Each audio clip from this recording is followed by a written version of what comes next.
तो यार आज हम बात करने वाले एक नए साइकोलॉजिकल ड्रामा एनीमे के बारे में बात जिसका नाम है ताकोपीज ओरिजिनल सिन। अब जब मैंने अपकमिंग एनीमे इस सीजन के ऊपर वीडियो बनाई थी तो मेरे ख्याल से ये एनीमे मेरे से छूट गया था। एंड आज की वीडियो के अंदर हम इसी एनीमे के एपिसोड 1 के बारे में बात करने वाले हैं। एपिसोड को स्टार्ट करने से पहले डिस्क्लेमर आप खुद अपनी नजरों से पढ़ सकते हो। एंड आपको बता दूं ये कुछ एक गुडी टू शूज वाला कॉमेडी टाइप का एनीमे नहीं है जिसके अंदर आपको क्यूट गर्ल्स देखने को मिलती है। दिस इज काफी ज्यादा स्ट्रॉन्ग थीम बेस्ड एनीमे। तो यार ये एनीमे बिल्कुल छोटा सा 6 एपिसोड्स का होने वाला है। छोटी सी प्रिसाइस स्टोरी होने वाली है। आपको हर एक वीक के अंदर इसके एपिसोड्स मेरे चैनल पे मिल जाएंगे तो आप चेकआउट कर सकते हो। बहुत बक कर ली। इस एपिसोड के स्टार्टिंग के अंदर हम देखते हैं, हमको इंट्रोड्यूस करते हैं एक छोटी सी लड़की से जो है हमारी main character Shizuka. And Shizuka से ज्यादा हमारा एक मेन कैरेक्टर हमको इंट्रोड्यूस करते हैं ताकोपी। अब असल में पता लगता है कि ऑक्टोपस से जैसे दिखने वाला क्रिएचर एक अलग प्लेनेट से आया होता है। असल में ये एलियन स्पीसीज का होता है जो कि एक प्लेनेट हैप्पी प्लेनेट से आया होता है और उसका पर्पस होता है इस प्लेनेट पे आके पूरे वर्ल्ड के अंदर हैप्पीनेस फैलाना, पूरे यूनिवर्स के अंदर इनफैक्ट हैप्पीनेस फैलाना। तो बेचारे ताकोपी को काफी ज्यादा भूख लग रही होती है तो जो हमारी शिजुका होती है वो उसकी तरफ काइंड होती है और छोटी सी बच्ची मदद करती है इस एलियन की, उसको खाना वगैरह देती है, ब्रेड वगैरह खाने को देती है। तो इसलिए इसी ऑफर को रिटर्न करने के लिए जो हमारा जो ताकोपी होता है वो काफी ज्यादा गैजेट्स निकालता है डोरेमोन की तरह। अब जो ताकोपी होता है उसके पास काफी सारे हैप्पी गैजेट्स होते हैं। असल में जो हैप्पी गैजेट्स होते हैं वो बेसिकली पूरे यूनिवर्स में हैप्पीनेस फैलाने के लिए उसको मिले होते हैं। जैसे उसमें से एक गैजेट होता है, एक असल में रिंग होती है जिसको पहन के आप हवा में उड़ सकते हो। ये गैजेट वो शिजुका को देता है पर असल में जो शिजुका होती है वो इस गैजेट को लेने से मना कर देती है क्योंकि वो कहती है कि अगर उसको गैजेट यूज भी कर लेगी तो उससे उसकी लाइफ में कोई भी फर्क नहीं पड़ने वाला है। ये पहला सीन होता है जिसके अंदर हम देखते हैं छोटी सी लड़की कितना ज्यादा डिप्रेस्ड होती है। ये जो एक्चुअल में जो एलियन ताकोपी है उसका पर्सपेक्टिव काफी ज्यादा मेरे को ओरिजिनल पर्सपेक्टिव लगता है। जैसे मान लो जो भी ह्यूमंस है हमारे अंदर, जो भी ह्यूमंस की इमोशन है, अगर एक एलियन बाहर से आके हमको देखेगा तो कैसे प्रिस्क्राइब करेगा। ताकोपी को लगता है शिजुका ने उसका गैजेट नहीं लिया क्योंकि शिजुका खुद कभी ना कभी पहले उड़ सकती होगी। अब डेफिनेटली कोई एलियन स्पीसीज है उसको ह्यूमन के बारे में इतनी नॉलेज नहीं है तो उसको पता नहीं असल में क्या होता है। पर हमें इस सीन के बाद हमें पता लगता है कि जो हमारी शिजुका होती है, शिजुका का बैग काफी ज्यादा फटा फुटा होता है तो हमको लगता है कि Shizuka might be a victim of bullying. हमारे जो ताकोपी होता है उसको कुछ ज्यादा पता नहीं होता बुलिंग वगैरह क्या होती है और एक ह्यूमन स्पीसीज दूसरी ह्यूमन स्पीसीज को क्यों ही डैमेज करना चाहिए। हमें एपिसोड के थोड़ी देर बाद एक्सप्लेन भी कर देते हैं कि जो एक येलो बाल वाली ब्लॉन्ड लड़की होती है जिसका नाम होता है मारिना, वो असल में बुली कर रही होती है हमारी शिजुका को। हमारा ताकोपी काफी ज्यादा कोशिश करता है ताकि वो शिजुका को हैप्पी कर सके। वो अलग अलग हर दिन एक गैजेट्स को यूज करता है, डे 3 पे, डे 4 पे, और उसमें से एक गैजेट होता है हैप्पी कैमरा। मैंने आपको बेसिकली टाइमलाइन के बारे में थोड़ा सा बताया है, डे 3, डे 4, और थोड़ी आगे जाके थोड़ी सी आपको काम मिलेगी स्टोरी के अंदर। ये जो हैप्पी कैमरा होता है वो बेसिकली फोटो खरीद सकता है इंस्टेंटली और इसके अंदर एक स्पेशल फीचर भी होता है जो कि हम आगे जाके पता करेंगे। तभी हम देखते हैं डे 6 के ऊपर हम देखते हैं जो शिजुका होती है वो ताकोपी को अपने घर बुलाती है। बेसिकली जो हमारा ताकोपी होता है वो पहली बार शिजुका के घर जाता है और शिजुका के बारे में और कुछ जानने को मिलता है। उसको पता लगता है कि छोटी सी जो बच्ची है उसकी लाइफ में कितनी प्रॉब्लम हो सकती है, फाइनेंशियल प्रॉब्लम्स, मेंटली सोशली उसको लोग बुली कर रहे होते हैं, कोई इसके फ्रेंड्स होते नहीं है, फिर भी वो खुश होती है। वो कहती है कि एज लॉन्ग एज उसके पास उसका डॉग है चापी नाम का तब तक वो खुश है और वो कोई भी जो हर्डल्स आएगी लाइफ के अंदर उसको वो पार कर सकती है जब तक उसके पास उसका डॉग है। इसके बीच में हमको पता लगता है जो बेसिकली जो उसके पेरेंट्स का, शिजुका के पेरेंट्स का असल में डाइवोर्स हो चुका होता है और वो अपने मदर्स के साथ रह रही होती है और जो उसकी मदर होती है वो बेसिकली एस्कॉर्टिंग का काम करती है। अब एस्कॉर्टिंग का काम आप काइंड ऑफ सिमिलर मांग सकते हो प्रोस्टिट्यूशन से। अब प्रोस्टिट्यूशन थोड़ा बहुत अलग भी हो सकता है पर हम उसको इसी सेंस के अंदर लेके चलते हैं। उसके बाद हम देखते हैं जो चापी, शिजुका और ताकोपी एक साथ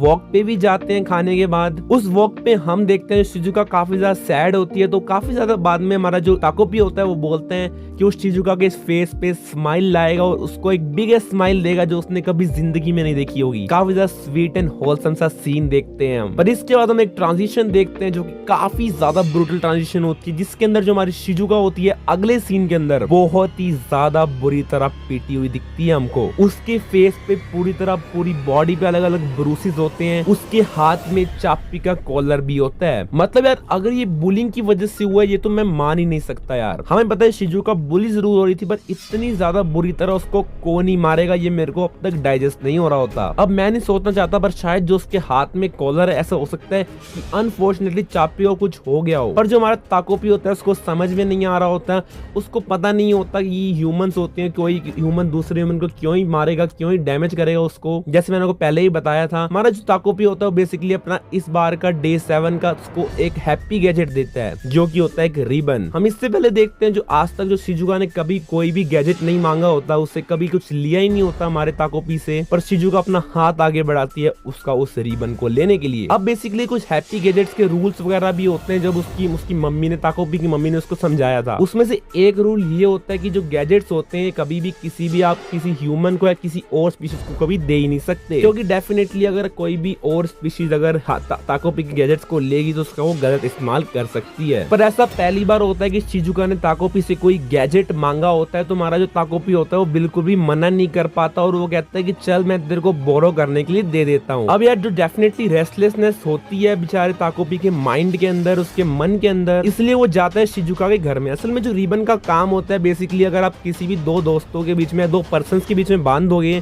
तो आपस में वो दोस्त बन जाते हैं। पर जैसे ही हम देखते हैं जो हमारा ताकोपी होता है वो घर के अंदर एंटर करते हैं, हमें देखने को मिलता है कि एक लड़की शिजुका वॉल से टंगी हुई होती है। अब ये सीन काफी ज्यादा अनएक्सपेक्टेड था यार, मैंने सोचा भी नहीं था कि ऐसे कैसे हो सकता है कि एक छोटी सी लड़की के माइंड में इतना क्या ही आया होगा कि वो अपनी जान ले सकती है। Yes, she suicided. ताकोपी के माइंड में कभी कंसेप्ट था ही नहीं कि सुसाइड क्या होती है, उसको बिलीव ही नहीं होता कि कोई अपनी जान खुद से क्यों लेगा। And humans might be one of the only creature that suicide. काफी ज्यादा एक स्ट्रॉन्ग सीन हमको देखने को मिलता है। हम देखते हैं जो ताकोपी के माइंड में एक छोटा सा नहीं बहुत ही बड़ा गिल्ट होता है, क्योंकि ताकोपी चाहते हैं कि वो दूसरों की मदद करे, पूरे यूनिवर्स के अंदर हैप्पीनेस फैलाने की कोशिश करे। ताकोपी एक छोटा सा खुद भी बच्चा ही होता है यार, एक बच्चा एलियन तो होता है, पर उल्टा वो किसी की जान ले बैठता है। एक्चुअल में खुद की गलती नहीं होती उसकी, पर खुद भी खुद को ब्लेम करता है। तभी हमारा ताकोपी सोचता है वो डेफिनेटली शिजुका की मदद करेगा,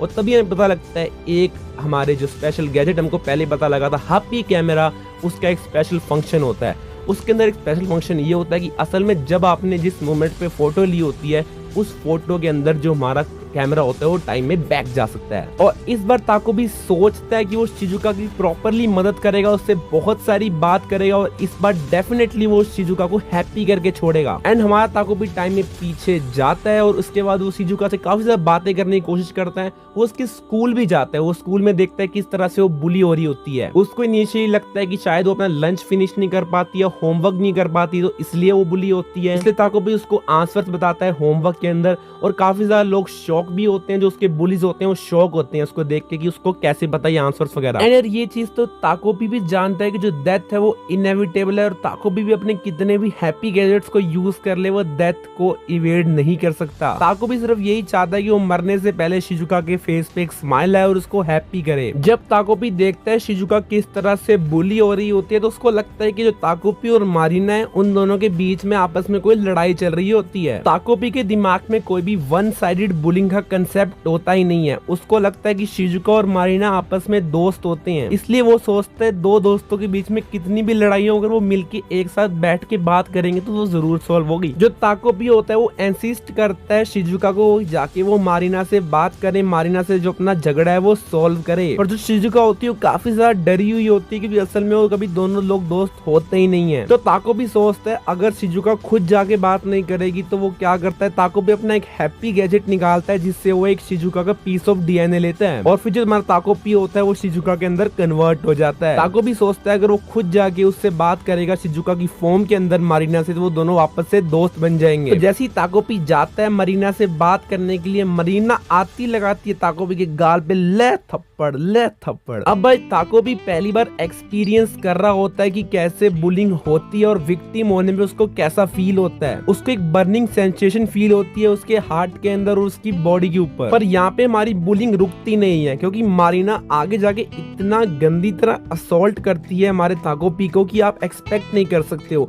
इतनी बुरी तरह उसको फिजिकली हर्ट करती है, लाते मारती है। मतलब यार एक छोटी सी बच्ची यार इतना बुली तो यार कोई भी नहीं करता। तो हमारा ताकोपी दोबारा से टाइम में पीछे जाता है, हर बार कोशिश करता है कि वो बेचारा बात करने की कोशिश करेगा, पर जब दूसरी बार जब टाइम में पीछे जाता है तो एक्चुअल में उसके पास हिम्मत ही नहीं होती, उसके टांगे काम ही नहीं करती कि वो मारिना को फेस कर सके, उससे बात कर सके। यहाँ तक कि जो मारीना होती है लिटरली जो पेंसिल होती है वो उसकी आंख में मारने वाली होती है। मतलब यार इतना ज्यादा ब्रूटल तो भाई एक छोटी सी बच्ची वो भी कैसे हो सकती है। तो ताकोपी होता है वो एक अलग आइडिया लेता है, वो बेसिकली टीचर्स को इन्फॉर्म करने की कोशिश करता है, हेल्प चीखता है ताकि जो हमारी जो शिजुका होती है वो बेसिकली हल्के में छूट जाती है मारीना की बुलिंग से। पर हम आगे जाके एक सरप्राइजिंग सीन देखते हैं। हम देखते हैं जो शिजुका होती है वो एक्चुअल में इतनी ज्यादा सैड नहीं होती। शिजुका बोलती है कि आजकल जो उसके डेज हैं वो काफी ज्यादा पिछले दिनों से हैप्पी जा रहे हैं। और उसको मारीना मेरे ख्याल से बहुत टाइम से पहले से बुली करती आ रही होगी, पर जब से वो बेसिकली चापी से भी मिली और जब से ताकोपी से भी उसने इंटरेक्ट करना चालू किया है उसकी लाइफ थोड़ी सी और हैप्पी हो चुकी है और वो थोड़ा बहुत उसको हिम्मत मिलती है ताकि वो चीजों को सहन कर सके। अब मतलब यार मेरे को जो पिछले सीन के अंदर इतना गुस्सा आ रहा था कि छोटी सी बच्ची यार क्यों मार रही है इसको, मेरा ही मन करता है छोटी सी बच्ची के लगा दूं यार स्क्रीन के पीछे से।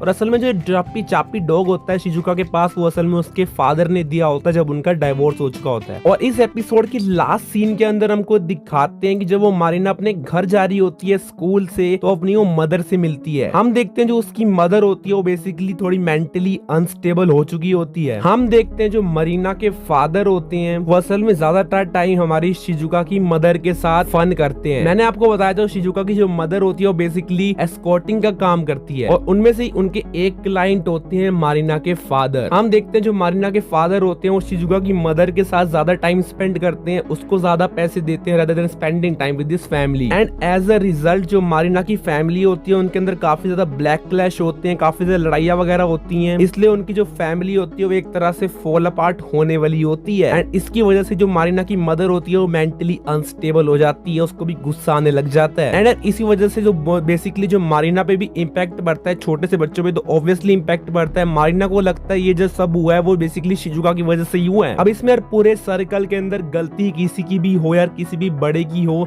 पर ऐसा इम्पैक्ट बच्चों पे नहीं पड़ना चाहिए। तो हम भी समझ सकते हैं कि क्यों जो मारीना है वो इतना हेट करती है शिजुका को, इतनी बुरी तरह मारती है, बिली करती है। पर यार यही था, इस तरह से हमारा ए वाला एपिसोड खत्म होता है। अगले एपिसोड के अंदर देखेंगे क्या होगा क्या नहीं होगा। ये थोड़ा सा लंबा एपिसोड था, आगे वाले एपिसोड थोड़े से नॉर्मल लेंथ के होंगे तो चिंता करने की कोई जरूरत नहीं है। मिलेगा अगली वीडियो में, आप बताओ कैसा लगा ये एपिसोड। Thanks for watching.